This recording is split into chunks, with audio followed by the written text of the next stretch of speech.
diapositiva 2, por ahí en la diapositiva 2 se encuentra ese poema. Es un poema exacto de este poeta que les quiero presentar, que Ok. se llama Mariano Blatt. Es un poeta argentino que se los recomiendo mucho porque, aunque ahí ya no lo ven tan joven, ahí ya creo que tiene más o menos mi edad, tiene muchos poemas de cuando era mucho más joven. Entonces se los recomiendo mucho que lo busquen porque tiene poemas que hablan sobre ser joven y percibir la realidad como algo poético. Y tiene este poema que está en la siguiente diapositiva. Muchísimas gracias, Andrea. Que este poema se llama, es el siguiente poema. Digo el siguiente, la siguiente, no, anterior, la anterior. Este poema justo se llama poema y fíjense lo que dice este poema. Dice, todo el tiempo lo que decía era como si fuera diciendo una poesía o como que estaba por empezar a decirla, pero capaz ya la había dicho. Iba por el final, capaz por el principio, o una sola poesía larguísima del tamaño de todo lo que decía. Siempre que hablaba yo lo escuchaba y decía para mis adentros, eso es poesía, eso también, poesía, poesía, más poesía. Eso que dijo fue poesía.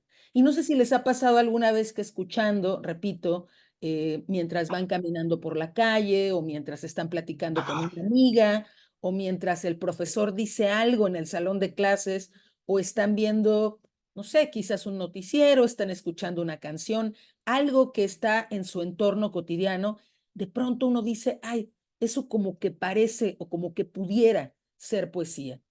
Puede ser que les haya pasado, tal vez no, tal vez ahora que se los estoy contando y les voy a dar algunos ejemplos, empiece a ocurrirles en su vida. Me gustaría mucho que eso pasara, porque a mí me pasó justamente estando en un restaurante en El Paso, Texas. Estaba yo visitando a una amiga, una colega escritora. Fuimos a un lugar donde vendían tortas, a una tortería que se llamaba Tortería Davis. Y mientras platicábamos, escuchaba todo el ruido, ya saben, en el restaurante, pues de chocar de platos, de gente pidiendo comida, gente platicando. Y de pronto hubo un momento en el que se hizo silencio y se escuchó la siguiente frase que está en la siguiente diapositiva. Se escuchó esta frase. Una mujer dijo lo siguiente, dijo, no, pero esa casa no era, no fue así. Y yo estoy completamente segura de que esta persona, esta mujer estaba hablando, teniendo una conversación absolutamente casual. Yo creo que estaba hablando de algún recuerdo, de alguna dirección, pero si nosotros tomamos esta frase así como está puesta aquí, no, pero esa casa no era, no fue así. Yo cuando escuché esa frase dije, caray, esto podría ser el inicio de una novela, podría ser el inicio de un cuento, podría ser el inicio de un poema, que además fíjense cuánto sentido. Yo les decía hace rato que la poesía, que los poemas tienen que ver con que una frase o una imagen tenga un exceso de sentido. Aquí tenemos una frase que dice, no, pero esa casa no era, no fue así. Estamos negando que una casa haya sido algo, que la historia haya sido de la manera como la recordamos o como nos la han contado. Y aquí hay exceso de sentido porque estamos refiriéndonos a una casa que no es lo que se recuerda, que no es lo que se piensa, y entonces ello nos puede llevar a evocar las propias casas en las que hemos vivido, las casas que hemos visitado, una serie de imágenes acerca de lo que es y lo que no es una casa. Entonces, cuando yo escuché esta frase, lo que hice fue apuntarla inmediatamente porque me pareció que era como si la vida me estuviera regalando el inicio. La vida, es decir, el lenguaje, la materialidad sonora escuchada al azar, por casualidad, en un lugar inesperado, me estuviera proporcionando la posibilidad de regalarme un poco de poesía escuchada así, al azar. Yo como Mariano Blatt dije, eso es poesía. Eso puede ser un poema, eso puede ser el inicio de un poema, ¿no? Puedes compartirnos la siguiente, Andrea, por favor. Y es que fíjense que esto lo dice un filósofo francés que se llama Jean-Luc Nancy. Jean-Luc Nancy dice que escuchar es estar tendido hacia un sentido posible. Entonces, un poco lo que hacemos las personas que escribimos poesía es que estamos dispuestas a construir o a tejer un sentido posible en las palabras que escuchamos, como esta frase que les acabo de compartir que escuché. Yo estoy tendida, estoy dispuesta a encontrarle un sentido posible a esa frase. Pero estoy segura que a la frase que acabamos de escuchar, ustedes también le pueden tender un sentido, también pueden relacionarla con ustedes, también pueden pensar todas esas casas que no son lo que ustedes creían que iban a ser, por ejemplo.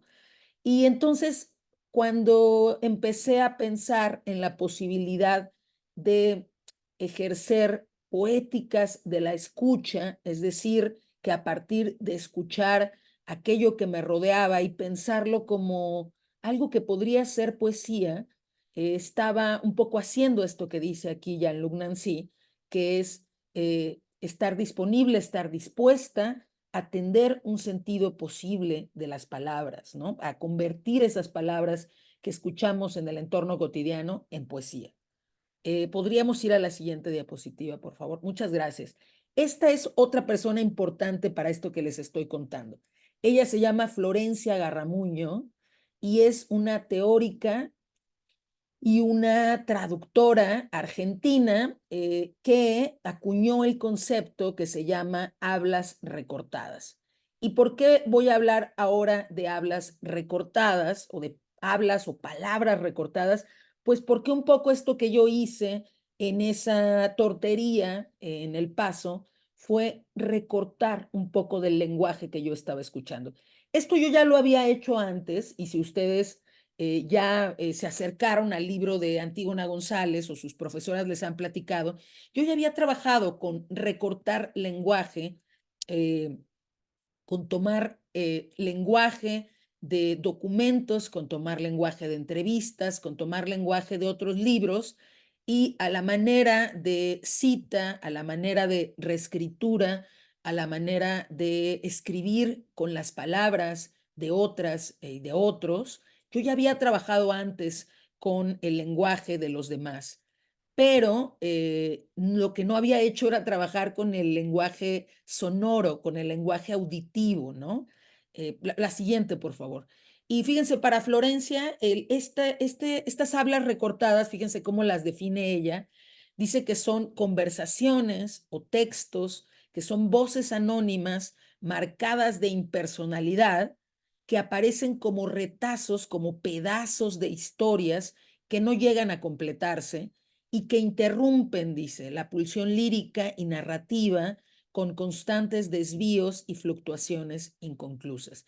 Y me gusta mucho su definición, por eso la quiero compartir, porque básicamente el habla recortada que yo traje de ese lugar del Paso es exactamente una voz anónima, porque yo no sé quién era esa mujer que lo dijo, ni siquiera pude verlo el rostro, solo escuché su voz.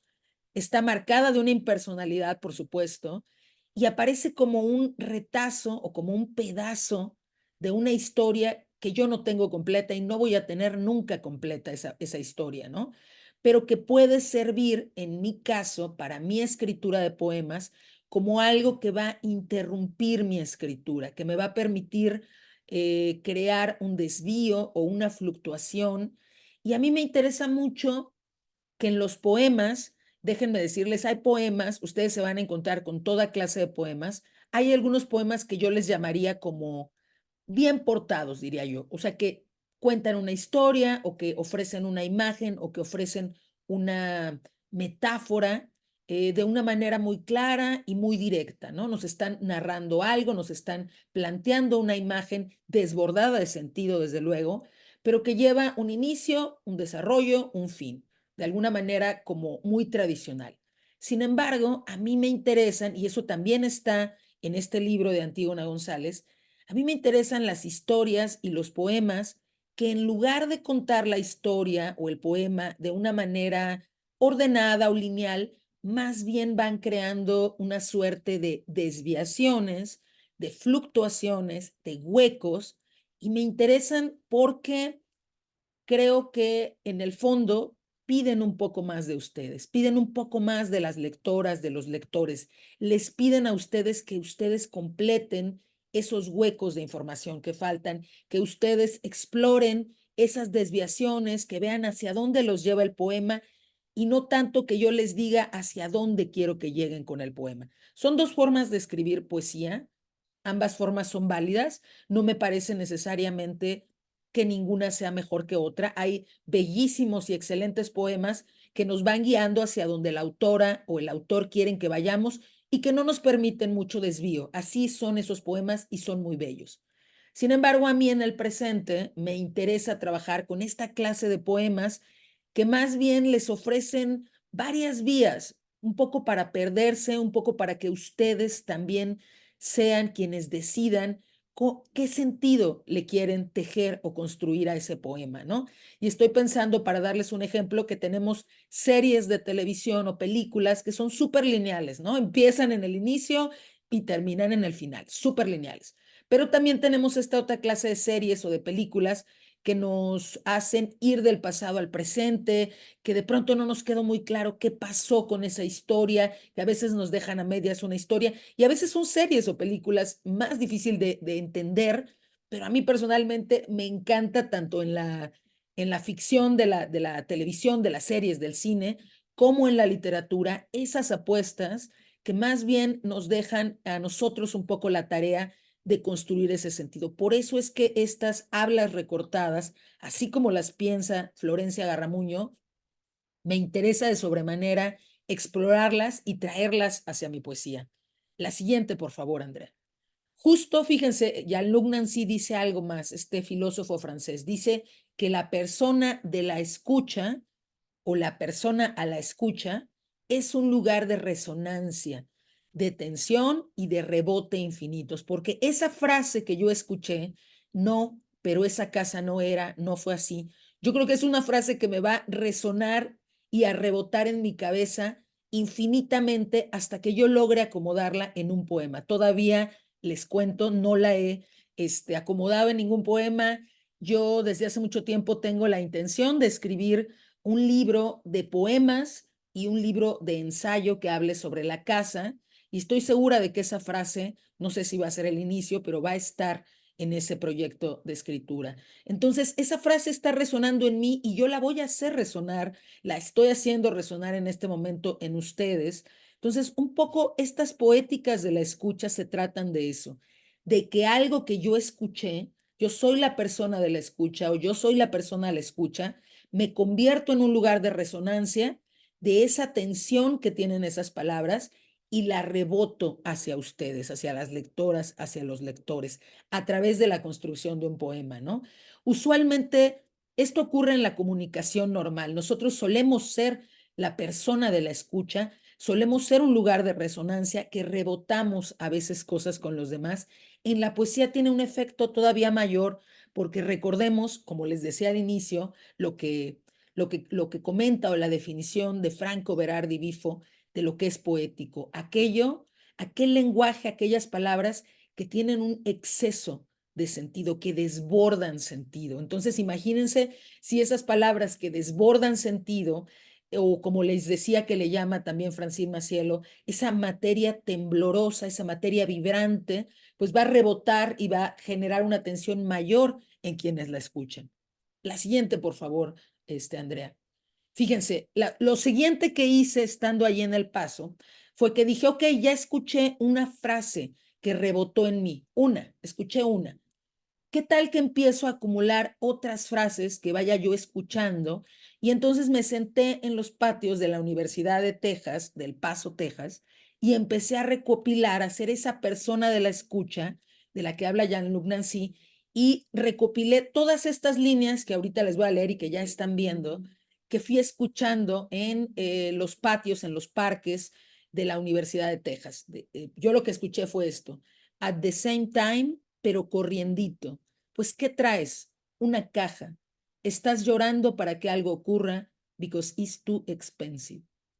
Y fíjense cómo mi teoría era, pero ¿será que si junto estas frases, será que puedo encontrar ese sentido del que habla Jean-Luc Nancy, esa escucha que tiende a buscar un sentido? Y fíjense cómo cada una de estas frases las dijeron personas distintas. Recuerdo que, por ejemplo, el pues, ¿qué traes? Una caja, lo dijeron dos personas que estaban llegando de como de FedEx o de HL a dejar una caja, supongo que alguna oficina de la universidad. Pero las demás frases las fui escuchando. El último, because it's too expensive, iban dos profesores, me imagino yo, por su aspecto y por su edad, platicando, y uno dijo esa frase.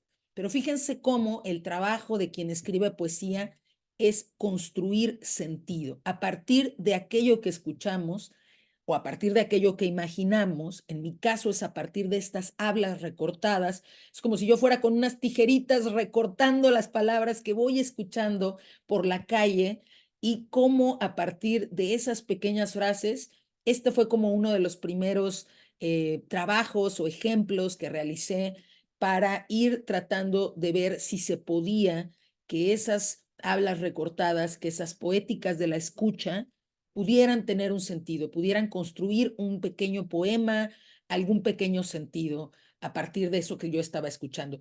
No necesariamente pensaba yo que tenía que juntarlas todas para armar un poema. Podría yo haber escrito un poema solo con alguna de estas frases. Por ejemplo, esta, estás llorando para que algo ocurra. Eran dos estudiantes, dos chicas. No sé por qué una le dijo eso a la otra, pero simplemente podría escribirse un poema a partir del verso, estás llorando para que algo ocurra.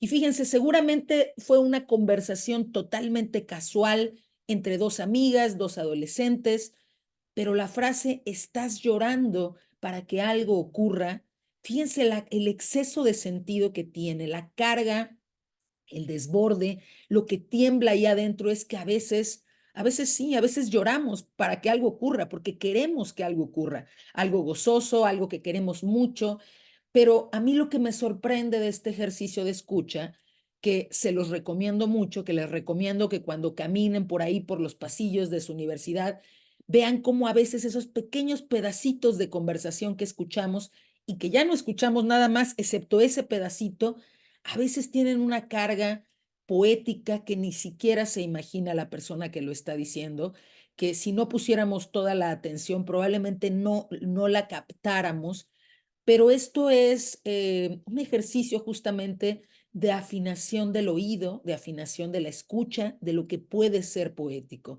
De nuevo, estás llorando para que algo ocurra. Es como una alusión también a pensar que podemos ser capaces de producir algo con solo desearlo, ¿no? Entonces, vean cómo en este ejemplo de lo que hablamos es lo que decía hace un momento ya el Nancy. Yo me convertí en la persona de la escucha y estas palabras que se profirieron hace años, porque esto ocurrió en 2021 y ya estamos en 2024, cuando yo tomé estas hablas recortadas y estas palabras que estas personas dijeron y que probablemente ya las olvidaron o ni siquiera tienen un recuerdo de haber proferido estas palabras, ahora están rebotando aquí, en este pequeño intento o borrador de poema y ahora les llegan a ustedes, ¿no? Y tengo un ejemplo muy bueno de cómo se puede trabajar con lo que otros han dicho, con lo que otros han proferido, y eso va a tener un efecto en quienes están escuchando. ¿Nos puedes acompañar con la siguiente, por favor, Andrea? Fíjense, hay una escritora mexicana que se llama Cristina Rivera Garza, y esta escritora mexicana hizo un poema que se llama La Reclamante. Y les voy a dar un poco de contexto para que ustedes sepan de dónde vienen. Estos versos que ahorita vamos a leer son también una suerte, una manera de habla recortada, son las palabras que alguien dijo alguna vez y que ahora forman parte de un poema. Ustedes saben perfectamente que en México, más o menos a partir de 2006, más bien dicho, de 2006, 2009, inició este conflicto, esta así llamada guerra contra el crimen organizado o guerra contra las drogas. Hubo en ese momento una subida de la violencia justamente por el tema de los cárteles y hubo en Ciudad Juárez, en un lugar llamado Villas de Salvarcar, una masacre de estudiantes justamente a causa o a manos de uno de estos grupos criminales. una de las madres de uno de estos chicos, de dos chicos que eran hermanos, que fallecieron en este atentado en una fiesta de estudiantes. De hecho, ocurrió en una fiesta de estudiantes de universidad y de preparatoria o de high school, sería para ustedes, justamente una madre de dos chicos que fallecieron en ese lugar cuando el presidente de la República, que en ese entonces era un hombre llamado Felipe Calderón, fue a esta ciudad y pues ya saben que es muy usual que se culpe a las personas víctimas de esta situación de pues que hicieron algo para merecerlo, ¿no? Entonces este presidente se le hizo muy fácil decir que seguramente esos estudiantes pues estaban metidos en algo malo y por eso les había pasado lo que les había pasado, lo cual es una absoluta mentira de parte de ese presidente, pero repito, es algo que suele ocurrir como para no responsabilizarse pues de la falta de seguridad que hubo en ese lugar en ese momento y de la impartición de justicia al respecto de esos actos que ocurrieron, de esos actos criminales, ¿no? Que terminaron en la muerte de estos dos chicos. Entonces, cuando este presidente acude a un evento a Ciudad Juárez, les estoy hablando también ya de hace una década más o menos que ocurrió esto. La mujer llamada Luz María Dávila, la madre de estos chicos, cuando le dan el micrófono para que hable con él, para que ellos piensan que seguramente es una mujer que le va a dar la bienvenida, que es una mujer que le va a hacer alguna pregunta pues una pregunta inofensiva, porque la mujer tiene un aspecto muy humilde, un aspecto muy sencillo, no parece alguien que vaya a rebelarse o que vaya a criticar el estado de cosas. Ellos no saben que es la madre de estos dos chicos. Y lo que hace esta mujer, Luz María Dávila, cuando le dan el micrófono, es decirle estas palabras. Discúlpeme, señor presidente, pero no le doy la mano. Usted no es mi amigo. Yo no le puedo dar la bienvenida, usted no es bienvenido, nadie lo es. Y fíjense cómo estas palabras que esta mujer le dice muchas cosas más, por supuesto, lo que hace es encararlo, enfrentarlo y pedir justicia para sus dos hijos. Pedir que se limpie el nombre de sus dos hijos, que quede claro que eran estudiantes, excelentes estudiantes y que no tuvieron absolutamente ninguna culpa en lo sucedido. Pero fíjense cómo esta escritora, Cristina Rivera Garza, ya está haciendo esto que yo les cuento, ya toma estas palabras que esta mujer dice en esa rueda de prensa, en ese evento político, estas palabras con las que está rechazando la presencia de ese presidente, con las que después va a increpar o va a pedir o va a rogar, va a exigir justicia por sus dos hijos. Y esas palabras, si lo pensamos, pues son las palabras de una mujer humilde pidiendo justicia por sus hijos, pero per se, pero de hecho, no necesariamente pensaríamos que son un poema, solo pensaríamos que son palabras de una mujer que está reclamando justicia por sus hijos, que está negándole la bienvenida a un presidente que acusó a sus hijos de tener que ver con el crimen organizado, ¿no?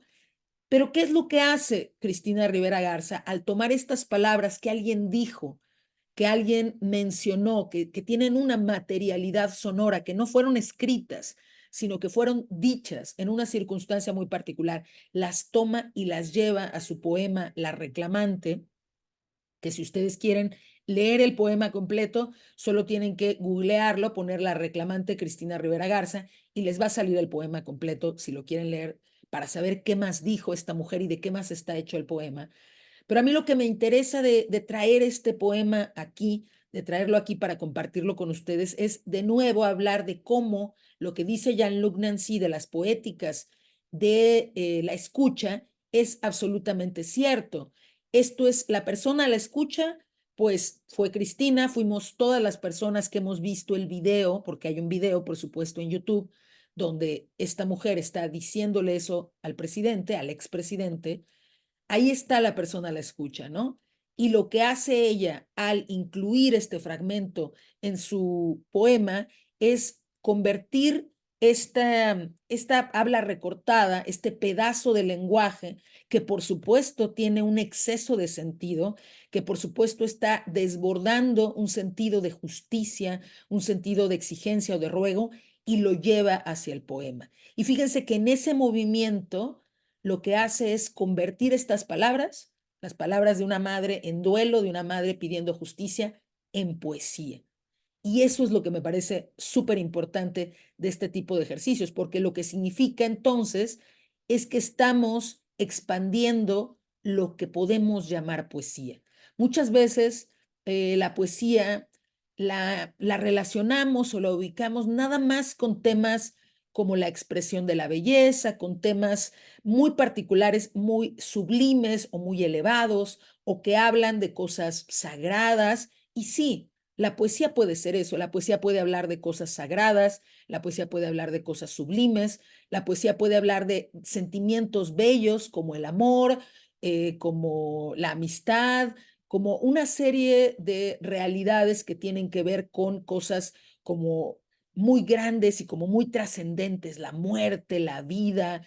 Por supuesto que eso es la poesía, pero la poesía también puede ser todo aquello que quienes escribimos poesía, que quienes leemos poesía, queremos que ingrese al campo de lo poético. Cada vez que una escritora como Cristina Rivera Garza toma estas palabras del discurso público, toma estas palabras que seguramente las escuchó en un noticiero, que seguramente las vio en un periódico, toma una parte del lenguaje que no necesariamente podría ser leído como poético y ella lo convierte en algo poético.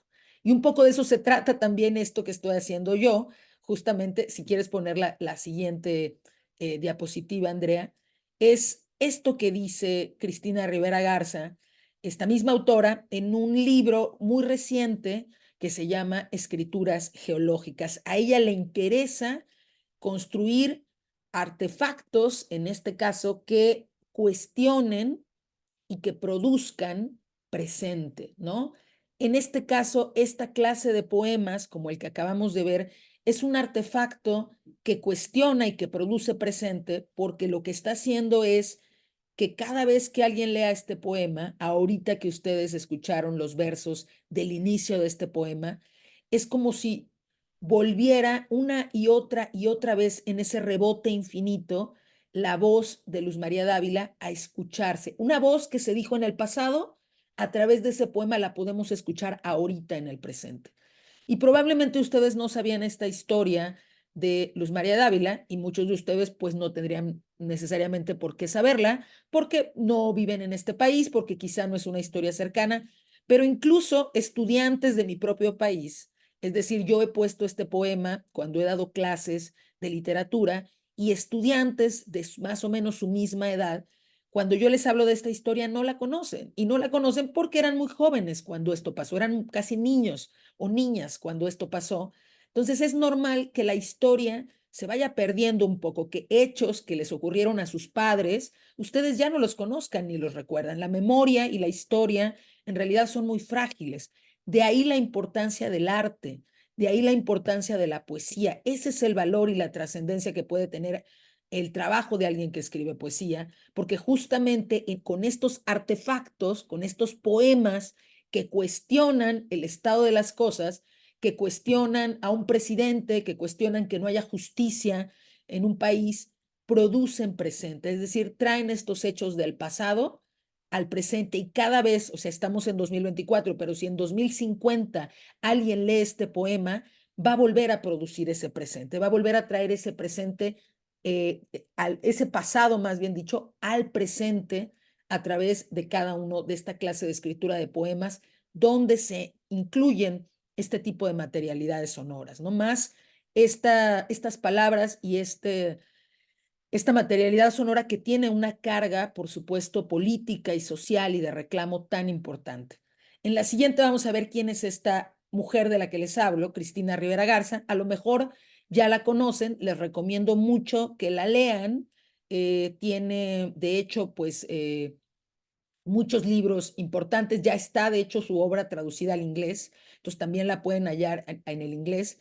Les recomiendo mucho un libro que se llama El invencible verano de Liliana. Así se llama ese libro y ya está en inglés, así que lo pueden conseguir. La siguiente, por favor.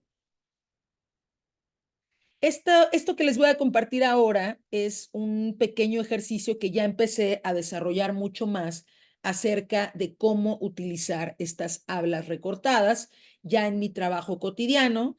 El año pasado, una fotógrafa se acercó a mí porque tenía una serie de fotografías acerca de un lugar llamado la Zona del Silencio. Y la Zona del Silencio es un lugar en México que está entre tres estados distintos, entre Durango, Coahuila y Chihuahua. Y fíjense que es un lugar bien específico, es eh, un desierto así como se los imaginan, absolutamente arenoso y sin absolutamente nada, que tiene una peculiaridad muy característica. Por una anomalía, en ese lugar no se reproducen las ondas de sonido, por eso se llama la zona del silencio. Pero cuando les digo que no se reproducen las ondas de sonido, me refiero a que todas las ondas de los aparatos, como la televisión, como el celular, como todos los aparatos que ustedes conocen, se mandan justamente, son ondas que van, que se transmiten a través o que viajan a través del espacio. En este lugar esas ondas no viajan. Es decir, todos los aparatos, cuando ustedes llegan a ese lugar, todos los aparatos dejan de funcionar porque no hay ondas, no pueden viajar esas ondas a través del espacio. Y esta zona se supo de esa anomalía porque en 1970 un avión cruzó el espacio aéreo de esta zona y el avión se cayó. Se cayó porque no pudo recibir las ondas electromagnéticas, las ondas eléctricas para que el avión funcionara. Entonces, a partir de esa caída de ese avión, que no llevaba pasajeros, no pasó absolutamente nada, incluso el piloto se salvó, o sea, no hubo una tragedia, pero sí se cayó el avión. Se supo que en esa zona no hay posibilidad de transmitir ondas electromagnéticas e incluso las ondas del sonido.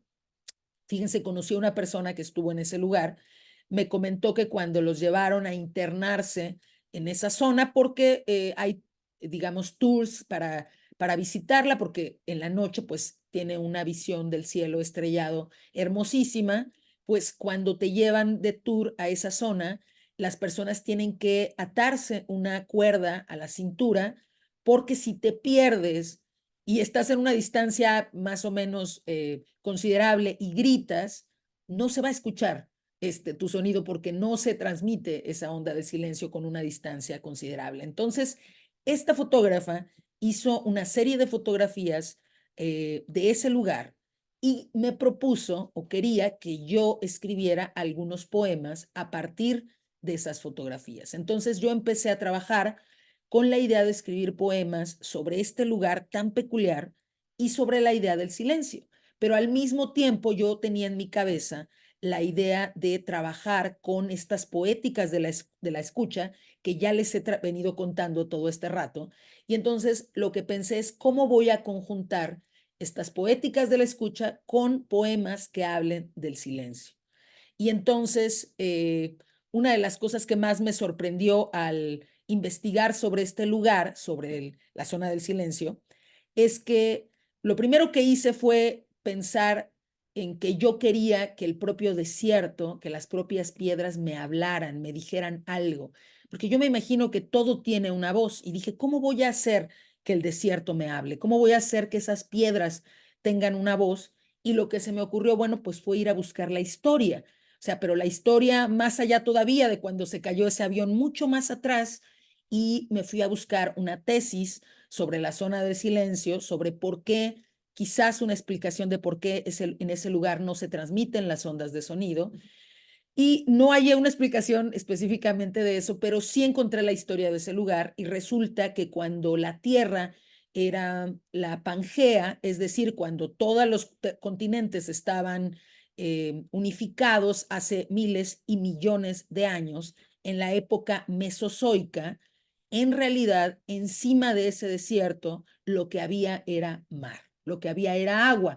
Eso explica por qué han encontrado muchos fósiles de especies marinas, que eso parecía como no tener sentido para muchos de los habitantes del lugar. Entonces empecé a pensar ese lugar, pero también, les repito, empecé a escuchar a mi alrededor qué frases, de qué manera podía yo llevar estas poéticas de la escucha a estos poemas que hablaran del silencio.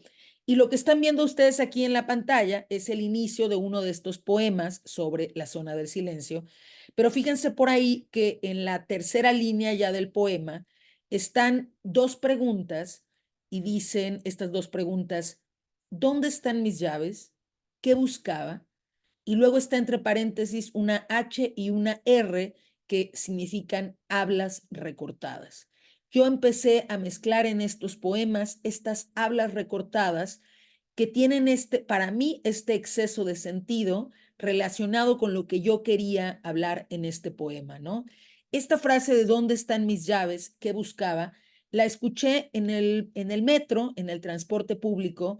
Vi una chava, una chica, que estaba vaciando absolutamente el contenido de su bolsa sobre el asiento, buscando unas llaves, pero llegó un punto en el que dejó ya, al sacar todas sus cosas de la bolsa, ya ni siquiera recordó al final qué era lo que buscaba, ¿no? Y un poco esta frase de ¿dónde están mis llaves? ¿Qué buscaba? A mí me remite justamente al estar intentando encontrar un sentido, al estar confundido, que es algo que creo que está ligado a esta zona del silencio.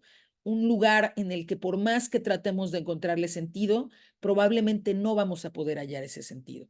¿Puedes poner la siguiente, Andrea, por favor? Este poema, este sí se los quiero leer completo, porque este poema, yo estaba de vacaciones en la ciudad de Querétaro, como ya les dijeron, soy de Querétaro. Iba caminando en un parque y de pronto una mujer, así igual como en la tortería, de pronto una mujer dijo esa línea con la que comienza el poema, dijo: levántate y resplandece. No sé si era una mujer que estaba predicando algo religioso, no lo sé, pero a mí esta frase de levántate y resplandece me llevó a pensar en este poema con respecto de la zona del silencio, y este sí se los voy a leer completo. Y el poema dice: ejercicios de respiración bajo el agua para rocas aprendices. Levántate y resplandece, dijo la mujer a la orilla del... Lo dijo, pero nunca abrió la boca. Cosa de un versículo, no más. Les predicaba sin a las rocas, no a todas, solo a aquellas que brillaban esporádicamente. Interpretaba esos extraños resplandores como una forma de responder desde el silencio. No dudaba que esos trozos fueran aerolito, cobre, magnesio, silicio, zinc, algunas porciones de azufre y hierro, potasio y magnesio. Como aquello había sido antes un mar, la mujer pretendía enseñarles a las rocas a nadar. No seríamos capaces de aguantar la respiración por mucho tiempo, hubieran querido decirle las piedras. En realidad no sabemos refulgir. Ese breve centelleo que alcanzas a percibir es solo un... Y fíjense cómo justo estoy trabajando lo que les decía hace rato en este poema, estos huecos, estos espacios. ¿Por qué no termino el poema? ¿Por qué no digo es solo un sueño, es solo una ilusión? ¿Por qué no lo termino? Porque quiero que ustedes lo terminen, porque quiero que quien está leyendo este poema rellene esos huecos, ¿no? La siguiente, por favor, Andrea. En este otro poema hay también un habla recortada al final del párrafo central, lo pueden ver, dice como ¿por qué no? Con eso me basta. Entonces vean cómo voy tejiendo a un poema que está llevando hacia un lugar una frase recortada, escuchada al pasar. Voy a permitirme leer este poema también, que habla sobre la zona del silencio. Se titula Hago gestos blancos en medio del vacío. 2. La escena se traslada ahora a una habitación vacía. Lo indecible, lo amorfo, busca alojarse en un decir, en una... El texto produce una de ruido blanco. Una falsa vaca en mitad del camino, una vaca de cartón pintado, recortadita, muy bien puesta, superpuesta, rete iluminada, coloreada y luego descolorida, un montaje de esferas con espinas, una falsa cactácea, un falso relámpago y una falsa estela, una humareda o un horizonte que se desdibujan mientras más los observas. Pero no, probablemente no, falsos, no falsos sino ficticios, o heridas, o mapas, o desiertos dentados y desdentados, o blancos lechosos, tal vez radiografías ilegibles, quizás nómadas, vértigos, como por qué no, con eso me basta. Al colocar la brújula cerca de la piedra, se descontrolaba la aguja y giraba continuamente como un reilet. Entonces, fíjense cómo el trabajo que estoy haciendo en estos poemas es justamente unir o tejer estas frases, estas hablas recortadas, captadas mediante estas poéticas de la escucha, que de alguna forma hacen eco de lo que está ocurriendo en el poema. La siguiente, por favor, Andrea. Aquí el habla recortada está por aquí en la cuarta pequeña estrofa, cuando digo con palabras diferentes, pero diferentes cómo. Entonces hay un trabajo, repito, como de hilado, como de ir tejiendo estas frases en estos poemas. Adelante con la siguiente diapositiva, por favor. Al final solo quería mostrarles que todas las hablas recortadas que están dentro de este poema, al final del poemario, pues aparecen en una suerte como de bibliografía, como de referencias. Ahí están las hablas recortadas en la quinta línea, pero también hay muchas hablas recortadas de no auditivamente, no de materia sonora, pero de otras fuentes que van apareciendo en el poema. Por favor, la siguiente. Y bueno, al final, ya para prácticamente concluir esta presentación y que ustedes puedan también, si quieren hacer algún comentario, si quieren hacer alguna pregunta, me quedo con estas palabras de este estudioso, de este ensayista que se llama Pablo Alejandro Aranda, perdón, que dice que la escritura de la escucha, esta que estoy haciendo yo, la escritura de la escucha, es una disposición estética de residuos verbales. Es decir, yo tomo todos estos residuos que voy escuchando y hago una disposición estética, es decir, los convierto, los transformo en poesía. La siguiente, por favor. Y entonces, justamente esta idea de Jean-Luc Nancy es que esa resonancia de la que hablamos, ese rebote infinito, puede instalarse justamente como una tensión entre esa resonancia y tomar de ahí un nuevo resonar, un nuevo significado, que es lo que yo estoy haciendo. Cuando estas personas dijeron esas frases, la persona que habló sobre su casa, las dos chicas que estaban comentando acerca de llorar, esta persona que buscaba las llaves, ese resonar de lo que dijeron va a producir un nuevo sentido, el nuevo sentido que yo le estoy otorgando a esas hablas recortadas dentro de mis poemas. Yo he puesto, puedes poner la siguiente, por favor. He puesto varios ejercicios de estos, nada más se los quería mostrar en talleres que yo he dado.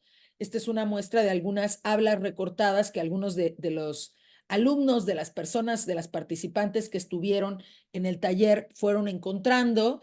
Esta persona hizo o tomó hablas recortadas en el metro. Ahí escuchó muchas cosas que fue poniendo en esta cartulina. La siguiente, por favor. Eh, Aquí hay otra también de otra persona en el taller, que fíjense qué bonita frase encontró, que es la que está escrita en manuscrita, que dice que el agua es agua, no la puede uno parar. Escuchó esta frase de un pescador, me acuerdo que lo contó, que dijo que el agua es agua, no la puede uno parar. Y fíjense, ese pescador seguramente dijo esa frase pues para hablar de su trabajo, del lugar donde trabaja, de que el agua pues es agua y no la puedes parar, pero fíjense cómo construye este hermoso verso que dice que el agua es agua y no la puede uno parar. Y finalmente, acá también tenemos otro trabajo, otra propuesta de otra de mis alumnas, de Heidi, y ahí hay unos códigos QR porque en realidad ella no solo En los post-its están las frases que recortó, pero también recortó sonidos. Uno de esos códigos QR tiene el sonido, por ejemplo, de unas niñas cantando. Ella estaba afuera de un partido de voleibol y había unas niñas que estaban cantando como una copla, como un pedazo de una canción, y lo grabó. Entonces, algunos de esos QR son sonidos de frases, pero literalmente grabadas, que ella trajo hacia el poema que ella llevó en esa ocasión a la clase, ¿no? Entonces, pues nada, eso es lo que les quería compartir esta mañana acerca de cómo estoy escribiendo los poemas actualmente. Actualmente, por ahí cuando leyeron mi biografía, se comentó que soy parte del Sistema Nacional de Creadores de México. Para pertenecer a ese sistema hay que hacer una propuesta de 3 proyectos, de 3 libros que uno va a escribir, y justamente el primer libro que propuse escribir tiene que ver con hablas recortadas, escuchadas en el metro de la Ciudad de México. Entonces, un poco mi trabajo ahora mismo es ese, recortar, escuchar estas hablas, estos excesos de sentido y convertirlos pues en poesía. Eso es un poco de lo que les quería compartir. Ahora no sé más bien si tengan alguna pregunta, algún comentario. Muchas gracias por haberme escuchado todo este rato.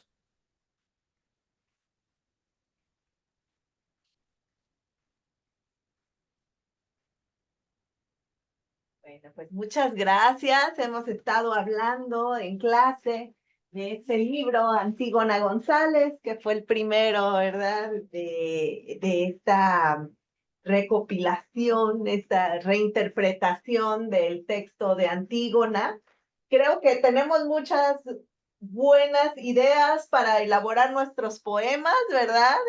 Esta semana. Abrimos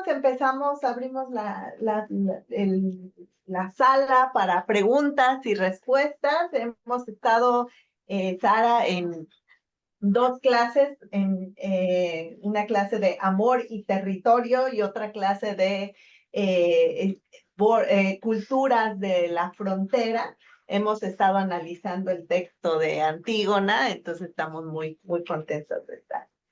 Por supuesto, también pueden ser comentarios o preguntas del libro, por supuesto, adelante. Si alguien quiere preguntar o comentar algo del libro, es súper bienvenido.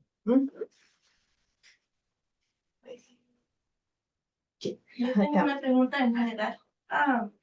¿Hubo alguien, bueno, perdón, hubo algún escritor o escritora que te inspiró en tu juventud para ser una escritora hoy en día? Sí, sí hubo algunas escritoras, algunos escritores. Fíjense que lo primero que yo leí cuando tenía como 12 o 13 años, pues fue poesía, justamente. Y había un escritor que escribió estos versos que les voy a compartir ahora. Escribió en un poema estas líneas. Las líneas dicen: cada palabra tuya es una lámpara encendida para verte cuando tú no estás. Fíjense bien, cada palabra tuya es una lámpara encendida para verte cuando tú no estás. Y pienso con esos versos como cuando atesoramos algo que nos dijo algún ser querido. Piensen a lo mejor algo que les dijo alguien que ya no vive cerca de donde ustedes viven, y cada vez que recuerdan esas palabras, pues son como una lámpara encendida para volver a pensar en esa persona, para volver a lo mejor solo en su mente o en su imaginación, pero volver a ver a esa persona. Esa frase en particular la escribió este poeta que se llama José Carlos Becerra, así se llama. Tiene un libro que se llama El otoño recorre las islas, y yo por esas 2 líneas que les acabo de decir fue justamente que yo decidí escribir poesía, justamente. Un momento, sí, vamos a seguir. Es que los estudiantes tienen otra clase, entonces están saliendo. No te preocupes, lo entiendo Vamos, perfectamente. Camila, por favor, aproxímate. Los libros, todas. Camila, por favor. Hola, yo acabé de leer Antígona González y hice presentación para Doctora Gaitán la última semana. y me interesó mucho tu proceso creativo. Yo soy poeta, entonces también eso es súper interesante escuchar cómo usas las palabras de otra gente y específicamente en Antígona González usas todas estas reinterpretaciones de Antígona, griega, y haces algo súper interesante, súper poderoso. Y para mí, lo más interesante es la manera en que la idioma se agarra a la tristeza, se agarra a la memoria. Y yo quería saber si tú qué crees es la responsabilidad de la poeta de darle esos sentimientos a las palabras y como qué es la responsabilidad del artista cuando hablando de esos temas y cosas así. Claro, yo creo que quienes escribimos narrativa, ensayo, poesía, para mí personalmente, hay una responsabilidad de que todo lo que estás escribiendo de alguna manera está relacionado con el territorio donde vives, con el lugar donde vives. Siempre la pregunta es, para mí, ¿desde dónde estoy escribiendo? Creo que esa es la pregunta que a mí me parece que implica esa responsabilidad de la que hablas, ¿no? Preguntarte a ti misma, a ti mismo, ¿desde qué lugar estoy escribiendo, ¿no? Si estoy escribiendo, no sé, desde Estados Unidos, si estoy escribiendo desde México, si estoy escribiendo desde Europa, importa que sepamos desde qué territorio estamos escribiendo. ¿Y por qué importa? Porque el territorio forma parte del discurso que nosotros queremos compartir. En aquel momento yo estaba viviendo en Tamaulipas, estaba viviendo en un lugar donde todas las cosas que están en el libro estaban pasando. Entonces, la pregunta que yo me hice a mí es, ¿quiero escribir mis poemas normales? Es decir, los poemas que he escrito siempre que hablan de otras cosas, de amor, de mi vida, de la pérdida de mi madre. Yo perdí a mi madre cuando tenía 10 años. Entonces, claro que es válido escribir de esos temas. Por supuesto que es válido escribir de todos esos temas. Pero la pregunta importante de la responsabilidad de la escritura es, ¿qué está pasando en este momento en el lugar donde vives? ¿Quieres omitir? ¿Quieres hacer como que no está ocurriendo? ¿O si quieres hablar de ello? ¿No? ¿Quieres que eso se mezcle con lo que tú estás hablando? Y no digo por esto que necesariamente todas las personas que vivan en un lugar donde hay procesos de violencia tengan que escribir sobre eso. No, puedes escribir sobre otros temas. Tengo colegas, por ejemplo, que en este periodo de violencia en México, hay un par de ellos, Dolores Dorantes y Rodrigo Flores, son dos poetas, escribieron a cuatro manos un poemario sobre el amor, pero el amor, ¿cómo se puede amar viviendo en medio de esta situación? Entonces, ya no estaban hablando de la situación de violencia, pero estaban diciendo, pues, cómo te enamoras, cómo vives, cómo tienes hijos, si está pasando todo esto a tu alrededor. Pero ellos querían hablar del amor, sin embargo, no querían hacer a un lado que estaban hablando del amor en un país con una crisis de violencia, ¿no? Entonces, creo que la pregunta es esa. Puedes hablar de lo que tú quieras hablar, del tema que tú quieras hablar, pero la responsabilidad estriba en preguntarte desde dónde estoy hablando. Y hay otra pregunta importante también.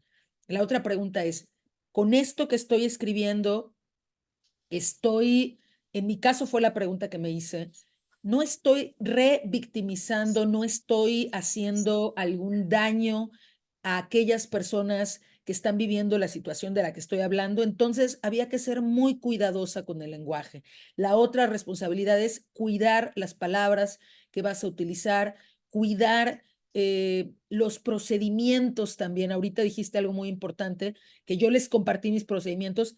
El procedimiento, yo pude haber escrito Antígona González y haberles contado de, oh, cómo sufría yo viviendo en un país en el que están pasando todas estas cosas, lo cual es cierto, pues sí he tenido apuros, sí me he preocupado, pero eso era centrarme en mi persona, cómo sufro yo viendo el sufrimiento de los demás. Y a mí me interesaba hacer un procedimiento en ese poemario en el que esas personas que están viviendo esa tragedia de tener familiares víctimas de desaparición forzada pudieran hablar por sí mismas. Por eso hace rato les decía que yo me preguntaba con respecto a la zona del silencio, ¿cómo hablarán las piedras? ¿Cómo habla el desierto? Porque una de las cosas que aprendí escribiendo el libro de Antígona González es que uno no le da voz a los demás. Uno nunca le da voz a los demás. Los demás ya tienen una voz. Hasta el desierto, hasta las piedras tienen una voz. El trabajo es ir a buscar a esa voz. ¿Dónde?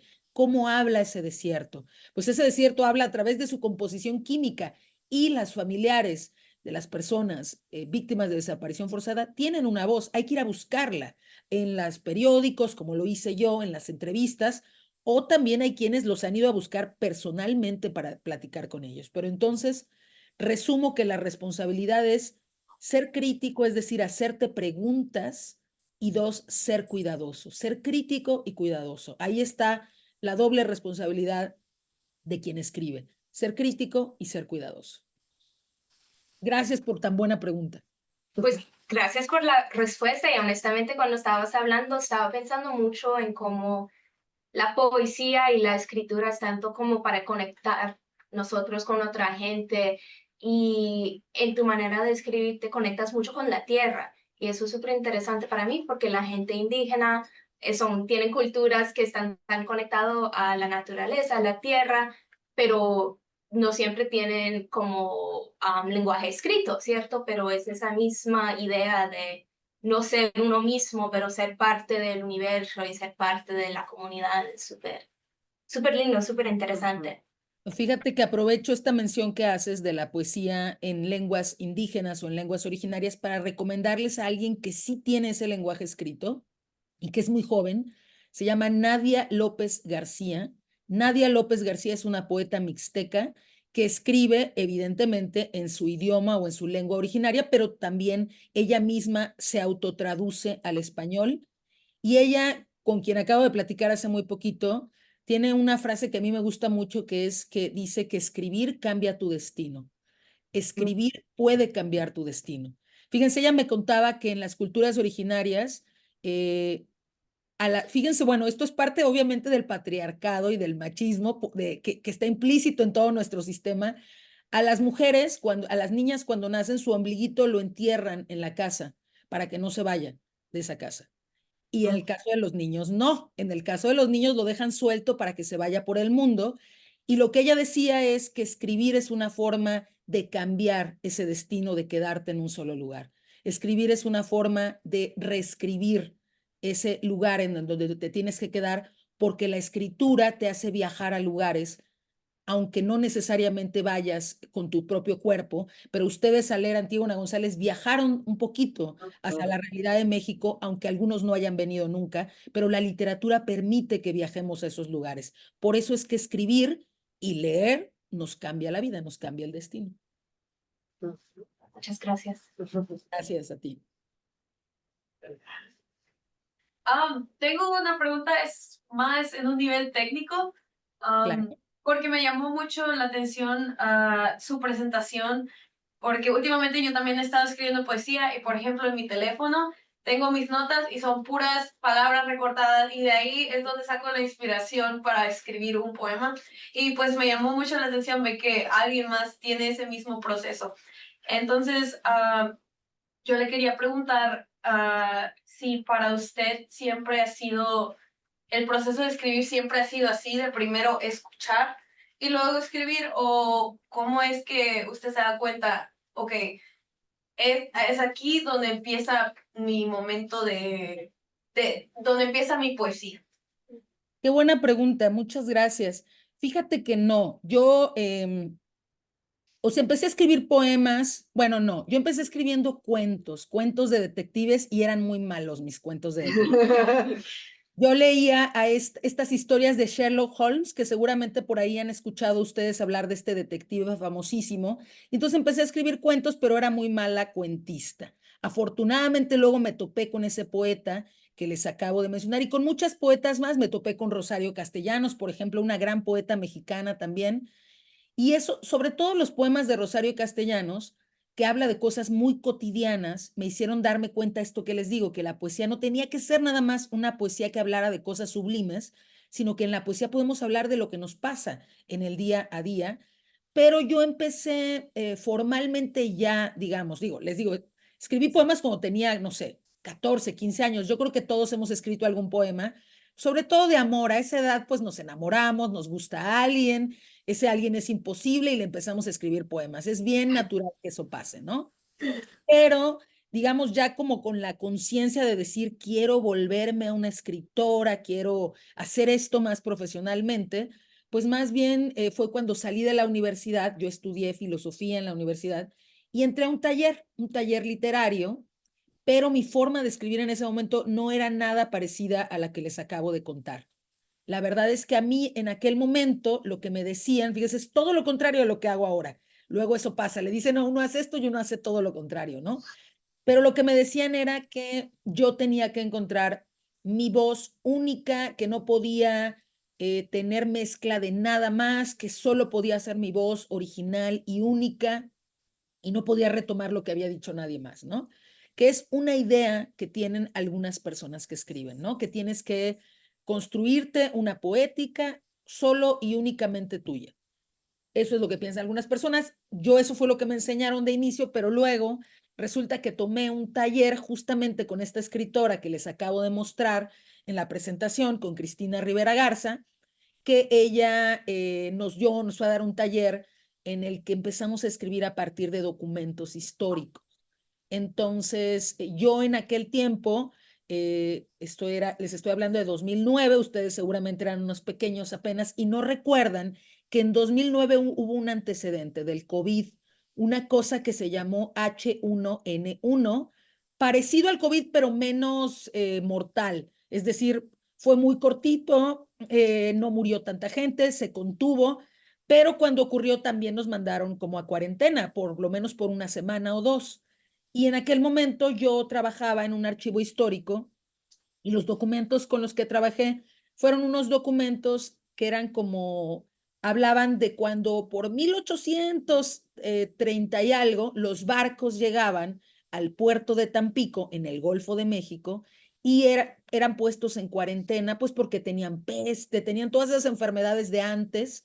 Y entonces fue la primera vez que yo escribí un poema donde algo del pasado, es decir, esos documentos que hablaban de poner en cuarentena esos barcos por peste bubónica, tenían que ver con lo que estaba pasando para mí en ese momento, en 2009, que era estar en cuarentena por el H1N1. Ahí fue la primera vez que trabajé con las palabras de otros, con documentos de otros, para traerlos al presente, ¿no? Y pues me gustó mucho hacerlo. Ya, o sea, dije, ay, esto me gusta, esto se puede hacer, me gusta escribir con las palabras de otras y de otros.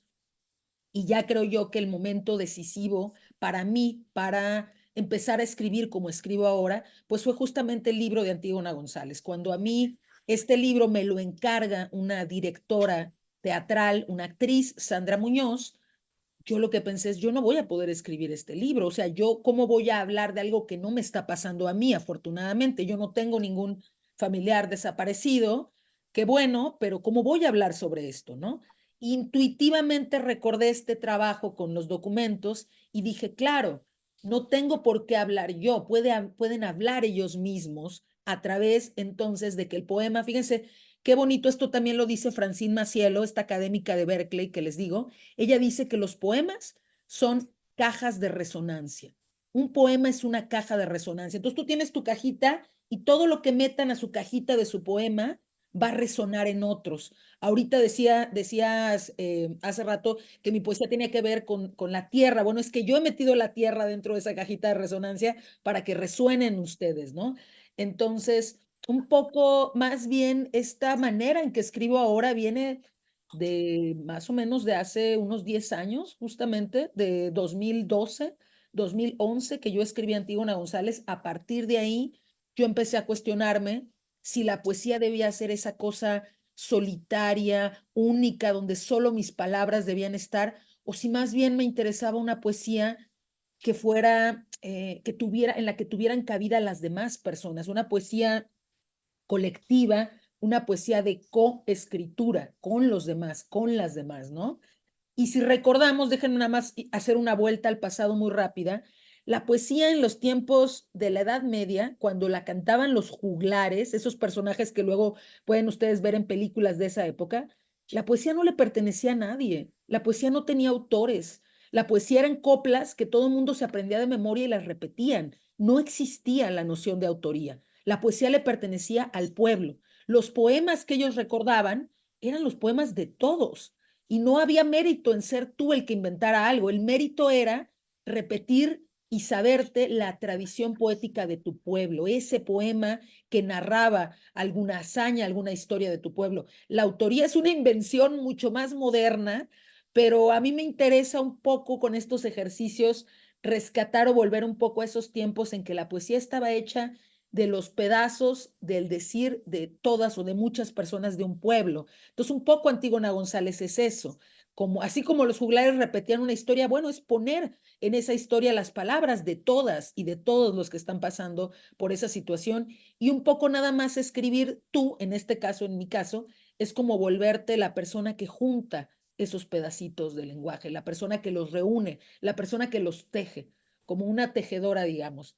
Pero sí, esta visión que tendrá como unos 12 años más o menos. Gracias por tu pregunta. Gracias por la respuesta. Es que de igual manera esa idea de que nuestra poesía o nuestros pensamientos tienen que ser estricta o exclusivamente propios es algo falso, porque siempre va a haber una influencia de factores culturales, sociales. Entonces, sí, estoy completamente de acuerdo con lo que usted dice.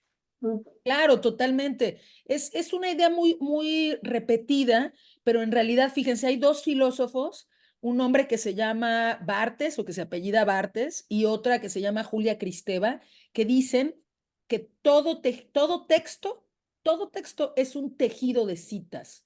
Todo lo que escribimos, todo lo que decimos es un tejido de todo lo que nos han dicho. O sea, tú no sabes si algo que te dijo tu abuela, algo que te dijo tu maestra, algo que escuchaste en la televisión, al final se resumen en un verso que tú escribes. Pero en realidad ahí está toda la cultura. En lo que escribimos está tejida toda la cultura. En algunos casos es muy claro cuando estamos citando a alguien, pero prácticamente lo que pensamos, lo que escribimos, es un tejido de todo lo que escuchamos, las canciones, las películas, de todo lo que está a nuestro alrededor. Y en el caso de los poetas o de las escritoras, pues es nada más que somos como una antenita que recoge esos mensajes y los coloca en esta cajita de resonancia o poema, ¿no? Sara, yo quiero saber si tú, con ese concepto, no quiero poner palabras en tu boca, pero básicamente el autor está muerto, ¿verdad? Un poco. ¿Has tenido algún tipo de conflicto o escuelas ultraconservadoras de la literatura mexicana, que hay bastantes, ¿no? ¿Qué piensan sobre este concepto tuyo de cuando la poesía se escucha y no se escribe? Igual es poesía. Yo quiero saber qué piensa ese grupo ultra ortodoxo, de donde yo también vengo, sobre ese concepto de autor. ¿Dónde queda el autor? Qué gran pregunta, y qué gran pregunta porque justo he estado pensando en eso. Fíjate que recientemente se publicó la poesía completa o la poesía reunida de esta autora de Cristina Rivera Garza, que es una autora que, como les conté, yo he tomado talleres con ella. Mi tesis de doctorado es sobre sus últimos libros de poesía. Es una autora que trabajo, es una autora a la que sigo sus maneras de trabajar. Por supuesto, estoy influenciada de sus maneras de trabajar. Y cuando sale esta poesía, pues salen un par de artículos de esas líneas ultra conservadoras de las que estás mencionando a decir que lo que escribe Cristina no es poesía, ¿no? Una dice que es poesía de campus, fíjense muy bien, poesía de campus como proveniente de todas estas maestrías de escritura creativa, que la crítica es que aparentemente la crítica dice que escriben como si lo hicieran en un tubo de ensayo, de estos de laboratorio, en un tubito de ensayo. Así le llaman, así denostan, digamos, un poco esta escritura hecha en los MFAs de escritura creativa que hay en Estados Unidos, tanto en español como en inglés. Y otra de las columnas dice literalmente que lo que escribe Cristina no es poesía. No me ha tocado a mí que me echen una columna así tan literal diciendo que lo que escribo no es poesía, pero sí sé perfectamente porque uno sabe, uno se entera, pues que a muchas personas, por ejemplo, este libro de Antígona González no les parece una propuesta poética sólida, una propuesta poética porque está utilizando justamente el lenguaje de personas que pues para ellos no es poético. O sea, y un poco todo lo que hablé hoy es justamente en este libro, ustedes pueden ver que las palabras de estas personas pidiendo justicia tienen un exceso de sentido que para mí las vuelve poéticas, ¿no? Y que aunque no lo fueran, al ingresarlos a la caja de resonancia de este libro, para mí esa es la operación de otorgarles ese grado de poeticidad. No, no, o sea, la verdad es que a las personas conservadoras que intentan mantener a la poesía en lo que se ha dado por llamar una torre de marfil, es decir, la poesía solo va a hablar de temas sagrados, la poesía solo va a hablar de temas sublimes, de la belleza, la poesía solo va a recurrir a formatos y a frases que sean construidos de una manera tradicional. A esas personas no les gusta, por supuesto, que más, además de Cristina, hay más poetas que, por supuesto, están trabajando con la poesía de forma cotidiana, de forma que además hace coincidir la manera en que estamos manejando el lenguaje con aquello de lo que estamos hablando. Y sobre todo esto que les decía también hace rato en la presentación, que le pide al lector más trabajo. O sea, la poesía de Cristina, mi apuesta, son apuestas poéticas que sí le piden al lector o a la lectora un poco de más trabajo, le piden que se involucre con aquello que está enunciando el poema, y son posturas que para grandes o para muchos sectores de la poética mexicana, pues están completamente fuera de lo que se entiende como poético. O sea, son posturas que no les gustan, por supuesto, porque, y déjenme contarles esta pequeña anécdota, fui a dar un taller a una ciudad que se llama Irapuato, en Guanajuato, y dentro del taller había, fíjense qué lindo, había un profesor de primaria, que me dijo que estaba en el taller porque, me dijo, igual yo nunca llego a ser poeta, me dijo, pero yo tengo que enseñarles a mis alumnos qué es la poesía y cómo les voy a enseñar yo qué es la poesía si yo no sé qué es la poesía, si yo no he escrito nunca un poema. Fíjense qué buena actitud de esta persona de tratar de él entender la poesía para enseñarla a los niños, ¿no? Y me contaron en ese grupo que antes de mí, antes de yo darles este taller, había ido otro poeta, un poeta bastante reconocido en México, que les dijo que para ser poetas necesitaban reencarnar 27 veces. Este sector del que estás hablando es un sector que quiere que la poesía se quede entre unos pocos, que nada más unos pocos elegidos sean los que escriban poesía. ¿Cómo crees que tú vas a escribir poesía? ¿Cómo crees que un profesor de primaria que no ha estudiado, que no sabe, va a escribir poesía? Eso es lo que dicen. Y para mí es todo lo contrario. Cualquier persona puede escribir un poema. No sé si cualquier persona se va a dedicar profesionalmente a escribir poesía, eso ya es otra cosa. Pero cualquier persona puede escribir un poema, cualquier persona es capaz de hacerlo si le pones el ejercicio, si le das las herramientas, si lo colocas en la situación de hacerlo. Y por supuesto, esta postura no les gusta. Lo que les gusta es la idea de mantener un coto. ¿Por qué? Pues porque a final de cuentas, dentro del sistema literario, también hay una serie de instituciones como las becas, como los premios, que conviene que sean para unos pocos nada más. Así es como yo lo veo, por eso quedé muy sorprendida, si les soy muy franca, de que esta propuesta que les acabo de contar, de poéticas de la escucha, de andar recortando palabras, cuando metí mi proyecto al Sistema Nacional de Creadores, yo la verdad pensé que no me lo iban a otorgar, porque normalmente estas instituciones, tanto los premios como las becas, suelen otorgarse a propuestas más tradicionales, a propuestas que mantienen el estado de las cosas tal como está. Poéticas que, no estoy diciendo que estén mal escritas, están bien escritas, pero no mueven nada del sistema, del estado de cosas. Y las poéticas de Cristina Rivera Garza, la poética que a mí me interesa escribir es una poética, a mí me interesa que pregunte, que cuestione, que digas, pero ¿cómo lo que dijo una señora en una tortería va a ser poesía? Que te hagas esa pregunta y puedes estar en acuerdo y desacuerdo. Alguien puede decir aquí, no, a mí eso no me parece poesía. Y está bien, pero ya te hizo preguntarte qué sí puede ser poesía y qué no. En cambio, la otra postura es, esto es poesía y ya. Oye, pero no, esto es poesía, no le puedes mover, no le puedes cambiar. Y pues claro, todo lo que mueva el estado de cosas va a disgustar, va a provocar este desagrado, va a decir que digan, eso no es poesía.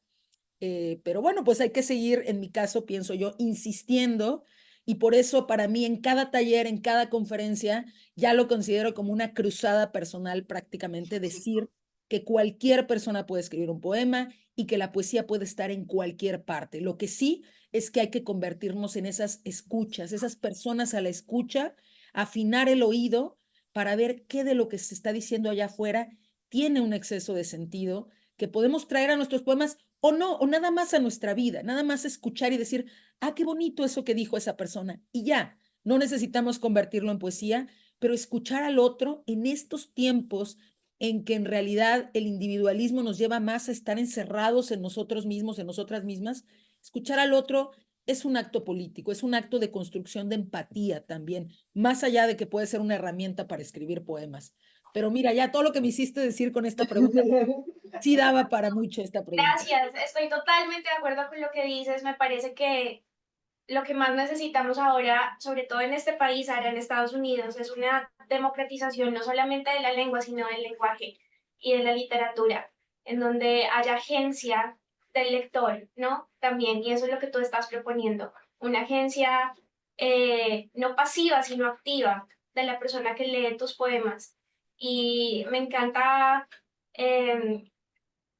la forma en la que conmemoras a Rosario Castellanos en muchas cosas de las que escribes, porque leí antes de venir acá. Y si Rosario Castellanos no hubiera causado el escozor y la inconformidad que ella causó, pues no leeríamos a Rosario Castellanos hoy en día, ¿verdad? Si Rosario Castellanos no hubiera escrito sobre Carmen Cruda, yo no enseñaría literatura, por ejemplo, ¿sabes? Entonces, me parece que estamos en un buen camino. Solamente hace falta más resonancia con nuestros estudiantes, con estos jóvenes de ahora, en que no hace falta ser un profesional, no hace falta tener un doctorado en literatura para poder escribir. Tengo una hija de 11 años y la tarea que le pusieron la semana pasada fue escribir un soneto con rima perfecta, ¿no? Entonces, ¿a quién le pidió ayuda? A mí, ¿verdad? Y fracasé en el intento, porque era en inglés, básicamente, no sé rimas en inglés, mucho menos. Entonces me parece que esa dificultad de los maestros, no solamente de nosotros como profesores en la universidad, sino de los maestros en las escuelas primarias, en las secundarias, que le ponen a los estudiantes como esa inexhaustibilidad de los poemas, ¿verdad? Tú nunca vas a poder entender esto porque esto es poesía. Y no está escrita para que la entiendas, es simplemente poesía. Eso nos toca cambiar mucho, Sara, y es un cambio de chip, es un cambio de pensamiento, de no todo lo que está escrito perfectamente, con rimas perfectos, con estrofas perfectas, es poesía. El graffiti es poesía, la música es poesía, los tejidos son poesía, las tradiciones orales son poesía. Ah, los mitos y las leyendas de las culturas indígenas son poesía también.